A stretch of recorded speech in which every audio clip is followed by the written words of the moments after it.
ஓம் ஸ்ரீ குருப்பியோ நமக. மனித வாழ்க்கையும் இறையருளும். மனித வாழ்க்கைக்கு இறையருள் வேண்டும். அந்த இறையருள் கொடுப்பது கிரகங்களே. நம்ம ஒரு கோயில் போகிறோன்னா அந்த கோவிலில் கிரகங்கள் ஒரு சில குறிப்பிட்ட கிரகங்களோட ஆட்சி அங்கே நன்னா இருக்கும். அது சார்ந்த கிரகம் நம்மளுடைய ஜாதக கட்டத்தில் பலமாக இருக்கும்போது அந்த அனுகிரகம் நமக்கு ரெட்டிப்பு மனமாக கிடைக்கும். இன்றைக்கி அந்த வகையில் நம்ம பார்க்க போகிறது திருமேற்றலீஸ்வரர். காஞ்சிபுரம் பிள்ளையார் பாளையத்தில் இருக்கக்கூடிய திருமேற்றலீஸ்வரர் கோவில். இங்கே இந்த சுவாமி பேரே அதுதான். விஷ்ணு சிவசாரூப நிலை வேணும்ன்ட்டு இறைவன் சிவனை நோக்கி தவம் இருக்கார். அப்போ சிவன் சொல்கிறார், சம்பந்தர் இந்த தலத்தில் பதிகம் பாடும்போது உனக்கு அந்த சிவசாரூப நிலை அடையும், அது வரைக்கும் இங்கே தவம் பண்ணு அப்படின்னு சொல்லிட்டு இறைவன் வரமளிக்கிறார். அதுபடி பெருமாள் நின்ற கோலத்தில் தவம் பண்ணுறார். சம்பந்தர் அந்த பக்கமாக வரும்போது சிவன் தான் அங்கே நின்ற கோலத்தை தவம் பண்ணிட்டுருக்காருன்னு நினச்சி அவரோட முதுகுக்கு பின்னாடி பதிகம் பாடுறார். அந்த பதிகத்தை கேட்ட உடனே பெருமாள் விஷ்ணு உருகி போவார். அதனால தான் அந்த சன்னதிக்குள்ளே ஓத உருகீஸ்வரர்னு ஒரு சன்னதி இருக்கும்.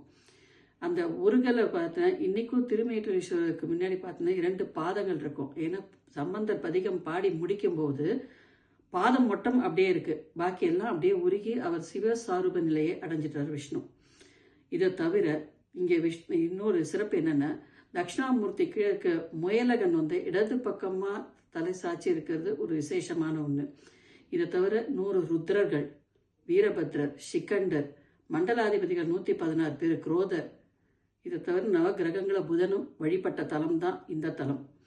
இந்த தலத்தில் நீங்கள் என்ன வரம் வேண்டி வரையலோ அந்த வரம் வேண்டி வரும்போது இந்த சம்பந்தர் பாடிய பதிகத்தை பாடி இருக்கும்போது இங்கே சுவாமியே உருகி நின்னாராம். அதனால் அதாவது உருகி நின்ற சிவன் உருவு பெற்ற விஷ்ணு அப்படின்னு தான் இங்கே சொல்கிறது இந்த தலத்துக்கே. ஸோ உங்களுக்கு வேண்டிய வரத்தை இந்த பதிகம் பாடி சுவாமிகிட்ட ஒரு 1/2 மணி நேரம் உட்காந்து பிரார்த்தனை பண்ணும்போது உங்களுடைய பிரார்த்தனைகள் நிறைவேறும். கல்வியில் மேம்படணும் அப்படின்னு நினைக்கிறவா இங்கே சுவாமிக்கு ஒரு அபிஷேகம் பண்ணிட்டு அர்ச்சனை பண்ணி போகும்போது அந்த கல்வியில் சிறப்பாக மேம்பட்டு நிற்பா.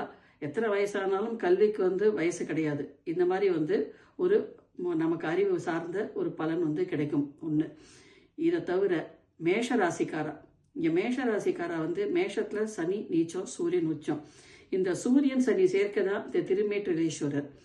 இங்கே மேஷத்தில் சனி உள்ளவாலும் சரி, மேஷ ராசிக்காராலும் சரி, இல்லை சனி சூரியன் தொடர்பு, சனி சூரியன் பார்வை சேர்க்கை, இந்த மாதிரி உள்ளவங்க இந்த கோயிலுக்கு இந்த திருமேற்றலீஸ்வரருக்கு இந்த பதிகம் பாடி அங்கே உட்காந்து சுவாமிகிட்ட பிரார்த்தனை பண்ணும்போது இந்த கிரகங்களோட நற்பலன்கள் இவாளுக்கு இந்த ஜாதகப்படி ரெட்டிப்பு மலங்கா கிடைக்குங்கிறது தான் ஐதீகம்.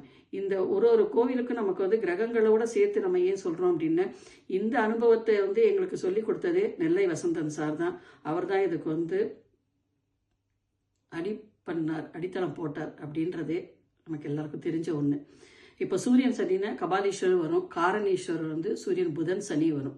இந்த கபாலீஸ்வரர் கோயிலுக்கு பக்கத்தில் இல்லை அப்படிங்கிறவா இந்த திருமேற்றலீஸ்வரர் போயிட்டு வரலாம். திருமேற்றலீஸ்வரர் போகணுமா அப்படின்னு நினைக்கிறவா எங்கே இருந்தாலும் நம்ம அந்த நம்மளுடைய கிரக காம்பினேஷனுக்கு ஒத்தா மாதிரி அந்த சிவஸ்தலத்தையோ அந்த எந்த கோவிலாக இருந்தாலும் அந்த கோவிலை நோக்கி போகும்போது அந்த கிரகங்களுடைய நற்பலன்கள் நமக்கு ரெட்டிப்பாக நமக்கு கூட்டிக்கிறோம்.